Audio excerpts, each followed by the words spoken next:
Hello everyone, welcome back to the channel.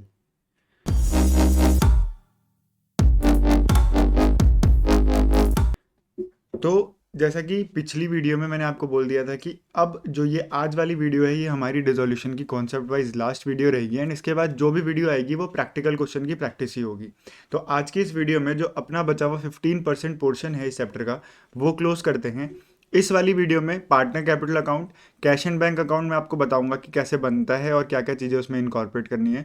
And मैंने जैसे आपको पिछली क्लास में भी बताया था कि दो टॉपिक जो कि इतने इंपॉर्टेंट नहीं है लेकिन दो छोटे छोटे टॉपिक जो कि बहुत इंपॉर्टेंट तो नहीं है, वापस से रिपीट कर रहा हूँ, लेकिन एक पार्ट ज़रूर है डिसोल्यूशन के चैप्टर का, वो भी आज हम इस वीडियो में कवर कर देंगे। ठीक है, तो चलते हैं सबसे पहले अपने आज के टॉपिक से, वो है पार्टनर्स कैपिटल अकाउंट।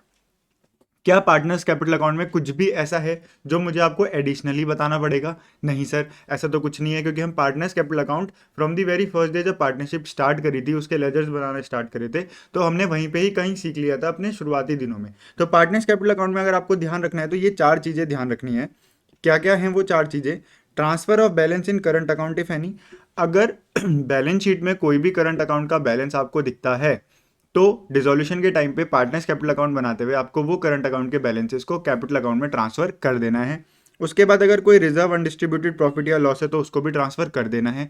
हम अनडिस्ट्रीब्यूटेड प्रॉफिट एंड लॉसेस को पहले से ट्रांसफर करते हैं तो इस पॉइंट पे ज़्यादा फोकस नहीं करेंगे क्योंकि ये हम करते ही आ रहे हैं। ट्रांसफर ऑफ रियलाइजेशन गेन और लॉस, ये भी हम हमेशा से करते आए हैं, बट वहाँ पे रियलाइजेशन गेन या लॉस नहीं होता था, वहाँ पे रिवैल्यूएशन का प्रॉफिट या लॉस होता था, उसको ट्रांसफर करते थे। यहाँ पे भी वही सेम चीज़ करनी है, रिवैल्यूएशन की जगह रियलाइजेशन अकाउंट बन रहा है, रियलाइजेशन का जो भी गेन और लॉस होगा वो हमें यहाँ पे ट्रांसफर करना है।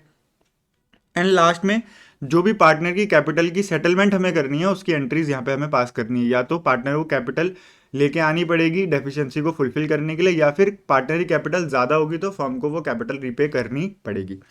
सबसे पहले आ जाते हैं transfer of balances in current account if any. अगर किसी भी पार्टनर का करंट अकाउंट बैलेंस शीट में स्टैंड करता है, अगर उसका डेबिट बैलेंस है तो क्या करना है, अगर उसका क्रेडिट बैलेंस है तो क्या करना है। अगर करंट अकाउंट में डेबिट बैलेंस है तो पार्टनर्स कैपिटल अकाउंट उससे कम हो जाएगा। अगर करंट अकाउंट में क्रेडिट बैलेंस है तो पार्टनर्स कैपिटल अकाउंट उससे बढ़ जाएगा। बेसिकली अगर मैं आपको सिंपल सा तरीका बताऊं तो यहाँ पे अगर ये आपकी बैलेंस शीट है, अगर आपका यहाँ पे करंट अकाउंट है और आपका यहाँ पे करंट अकाउंट है, ठीक है, आपको स्क्रीन का ये वाला पार्ट देखना है और ये मेरा पार्टनर्स कैपिटल अकाउंट है, ये मेरा पार्टनर्स कैपिटल अकाउंट है। तो आपको सिंपल सा ये ध्यान रखना है कि ये वाला जो पोर्शन है, ये वाला, इस वाले पोर्शन को आप पार्टनर्स कैपिटल अकाउंट में यहाँ पे ट्रांसफर कर दोगे।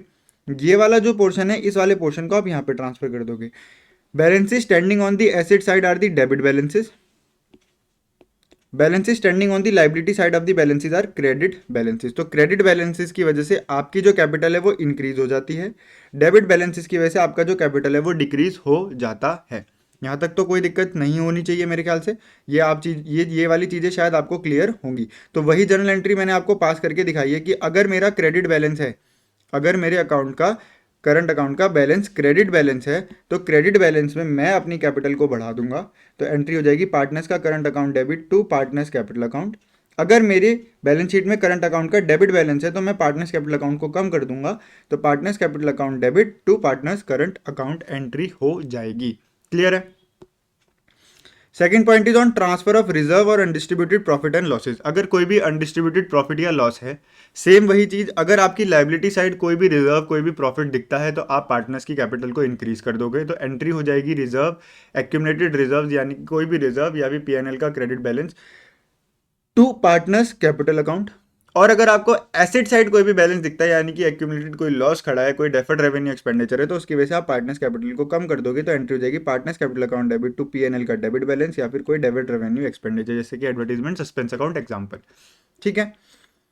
रियलाइजेशन का कोई भी गेन और लॉस है, अगर गेन होगा तो पार्टनर्स कैपिटल इंक्रीज हो जाएगा, लॉस होगा तो पार्टनर्स कैपिटल अकाउंट डिक्रीज हो जाएगा। तो गेन के केस में एंट्री बनती है realisation debit to partners capital account, loss के केस में एंट्री बनती है realisation partners capital account debit to realisation account.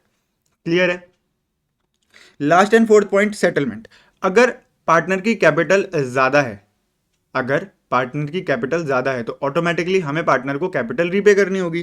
तो अगर हम पार्टनर को कैपिटल रीपे कर रहे होंगे तो पार्टनर की कैपिटल को कम कर देंगे और बैंक ऑफ क्रेडिट को कम कर देंगे। अगर कोई लाइबिलिटी कम होती है तो उसका बैलेंस डेबिट कर दिया जाता है, अगर कोई एसेट कम होती है तो उसका बैलेंस क्रेडिट कर दिया जाता है। ठीक है, लेकिन अगर पार्टनर की कैपिटल में डेफिशिएंसी है तो उसको कैश या बैंक से पैसा लेके आना पड़ेगा, तो फॉर्म में पैसा आएगा, डेबिट व्हाट कम्स इन, और उसकी लाइबिलिटी बढ़ रही है तो पार्टनर्स कैपिटल अकाउंट बढ़ जाएगा, तो पार्टनर की कैपिटल को क्रेडिट करना पड़ेगा, बैंक और कैश को हम डेबिट कर देंगे। जब आप कैपिटल अकाउंट का क्वेश्चन मेरे साथ करोगे तो ये एंट्रीज ज़्यादा आपको अच्छे से लेजर में क्लियर हो जाएंगी। अब चलते हैं अपने फिफ्थ पॉइंट पे, अपने फिफ्थ पार्ट पे अकाउंटिंग के। हमने जब स्टार्ट करी थी डिसोल्यूशन अकाउंटिंग तो अब मैंने बताया था कि हमें 5 चीज़ें कवर करनी है: realisation account, loan by partner, loan to partner, partners capital और बैंक और कैश अकाउंट। तो रियलाइजेशन अकाउंट मैं करा चुका हूँ, लोन बाय पार्टनर मैं करा चुका हूँ, लोन टू पार्टनर मैं करा चुका हूँ, कैश एंड बैंक अब कराने वाला हूँ, पार्टनर्स कैपिटल भी मैं आपको करवा चुका हूँ। कैश एंड बैंक में सिंपल सी बात है, ये मेरा एसेट अकाउंट है, यह मेरा एसेट अकाउंट है, तो इसके बैलेंसेस ऑटोमेटिकली डेबिट होंगे। ठीक है, the opening balances of these accounts amount received from sale of asset, जो भी ओपनिंग बैलेंस होगा डेबिट होगा, और जो भी पैसा आ रहा होगा, because it's an asset account, it is a real account, तो यहाँ पे हमें वो वाला रूल लगाना है, debit what comes in, credit what goes out. तो जितना भी पैसा आएगा वो डेबिट होगा इस अकाउंट में, जितना भी जाएगा वो क्रेडिट होगा। तो opening balances, anything received from sale of asset brought by partners should be shown on the debit side of this account. Clear है? कोई भी पेमेंट ऑफ लाइबिलिटी हो, खर्चा हो, amount paid by partners are shown on the credit side of this account. Debit what comes in, credit what goes out. If question has given both the accounts, important point, अगर आप noting कर रहे हो मेरे साथ साथ तो ये इंपॉर्टेंट पॉइंट है। अगर क्वेश्चन बोलता है कि दोनों अकाउंट आपको दे देता है, सॉरी अगर बैलेंस शीट में क्वेश्चन की कैश अकाउंट भी है और बैंक अकाउंट भी है, तो आप क्या करोगे? आपको कुछ नहीं करना है, आपको एक ही अकाउंट प्रिपेयर करना है, बट आपको एक कॉन्ट्रा एंट्री पास करनी होगी, either from cash to bank और बैंक टू कैश। ठीक है, सिंपल सी बात है, आप समझो। If cash an account is open, transfer amount of bank account in cash account. अगर आप कैश बना रहे हो तो आप जो बैंक में अमाउंट पड़ी है वो कैश में डाल दो, अगर आप बैंक बना रहे हो तो जो अमाउंट कैश में पड़ी है वो बैंक में उठा के डाल दो। तो if question has given both account, we should open only one account and transfer the amount of the other account in the open account. अगर हम दो अकाउंट क्वेश्चन में हमें प्रोवाइडेड है तो हम एक ही बनाएंगे, दूसरे की अमाउंट वहां पे ट्रांसफर कर देंगे। क्लियर? कंक्लूसिव पॉइंट क्या है? After all the settlement of claim of the partners, no balance should be left in the cash और बैंक अकाउंट। कैश और बैंक अकाउंट में कोई भी पैसा लास्ट में बचना नहीं चाहिए। वाई? बिकॉज अब फर्म डिसॉल्व हो रही है, आगे फर्म कंटिन्यू नहीं होगी, तो उसका बचा हुआ सारा पैसा डिस्ट्रीब्यूट हो जाना चाहिए एंड उसके क्लोजिंग बैलेंसेस जीरो हो जाने चाहिए। क्लियर है यहाँ तक? तो बैलेंस शीट यहाँ पर नहीं बनती है, कैश एंड बैंक अकाउंट बनता है, और cash and bank account balance sheet की तरह टैली होना चाहिए, debit must be equals to credit होना चाहिए in case of dissolution. Clear है मेरी बात? इलस्ट्रेशन हम ऑलरेडी कर चुके हैं। अब आते हैं उन दो छोटे छोटे टॉपिक पे जो कि इंपॉर्टेंट नहीं है लेकिन आ सकते हैं पेपर में, तो आपको याद रखना पड़ेगा। अगर किसी भी पार्टनर का capital account balance debit show करता है, डेबिट बैलेंस शो करता है, यानी कि उसे पैसा लेके आना है फर्म में, तो हमें दो चीज़ों का ध्यान रखना है: क्या पार्टनर ने लोन दिया है, क्या पार्टनर ने लोन नहीं दिया है। अगर पार्टनर ने फर्म को लोन दिया है, किसकी बात कर रहा हूँ? पार्टनर की बात कर रहा हूँ। पार्टनर ने लोन दिया है फर्म को। अगर पार्टनर ने फर्म को लोन दिया है और उसकी कैपिटल में डेफिशिएंसी आ रही है, तो हम जितनी अमाउंट की डेफिशिएंसी है उतनी अमाउंट लोन से एडजस्ट कर देंगे एंड बैलेंस लोन अमाउंट उसे पे करेंगे। क्लियर है? अगर डेफिशिएंसी की अमाउंट ज़्यादा है, लोन की अमाउंट कम है, तो पूरा लोन सेट ऑफ हो जाएगा। अगर डेफिशिएंसी की अमाउंट कम है, लोन की अमाउंट ज़्यादा है, तो उतना अमाउंट डेफिशिएंसी में कवर होगा। लेकिन अगर लोन की अमाउंट कम है, डेफिशिएंसी की अमाउंट ज़्यादा है, तो लोन तो पूरा सेटल हो जाएगा और बाकी का पैसा पार्टनर को लेके आना पड़ेगा। तो if there is the deficiency in the capital of the partners, then we have to check one thing, whether the partner has given loan to the firm, yes or no. If yes, then we have to adjust that amount of loan with that deficiency and pay the balance loan, and if the deficiency is more, then partner has to bring that deficient amount. अगर partner ने loan नहीं दिया है, second scenario, if the partner has not given loan to the firm, तो पूरी की पूरी deficiency, the complete deficient amount the partner need to bring into the firm. Clear होगी यहाँ पे बात? इसकी एक इलस्ट्रेशन कर लेते हैं। एक पार्टनर है, पार्टनर ए, जिसने फर्म को, ये फॉलोइंग केसेस है, आपको जर्नल एंट्री पास करनी है। फर्म को लोन दिया 50,000 का, उसकी कैपिटल का क्रेडिट बैलेंस है 25,000, कोई दिक्कत नहीं है, उसका लोन भी है और क्रेडिट बैलेंस भी है, डेफिशिएंसी तो है ही नहीं, तो हम लोन की अमाउंट पे कर देंगे। तो एंट्री हो जाएगी loan by A to cash या बैंक 50,000 50,000। अगर पार्टनर ने 50,000 का लोन दिया है और उसके कैपिटल में डेबिट बैलेंस आ जाता है 40,000 का, तो हम 50 में से 40 को नॉक ऑफ कर देंगे, 10,000 उसको और लेके आना पड़ेगा। 10,000 की भी हम उसको एडिशनली पेमेंट कर देंगे। सॉरी, डेफिशिएंसी कम थी, लोन ज़्यादा था, तो 10,000 हम एडिशनली पे कर देंगे। तो एंट्री हो जाएगी loan by A 50,000 to S capital account to bank account 10,000, 40,000 और 50,000। क्लियर है यहाँ पे बात। लास्ट पॉइंट इज, अगर लोन 50,000 का है, डेफिशिएंसी 60,000 की है, तो क्या होगा, लोन सेट ऑफ हो जाएगा इस डेफिशिएंसी के साथ और रेस्ट अमाउंट पार्टनर को लेके आना पड़ेगा इस डेफिशिएंसी को मीट आउट करने के लिए। तो एंट्री हो जाएगी लोन बाय ए बैंक और cash debit to S capital account. Clear है, छोटा सा टॉपिक था।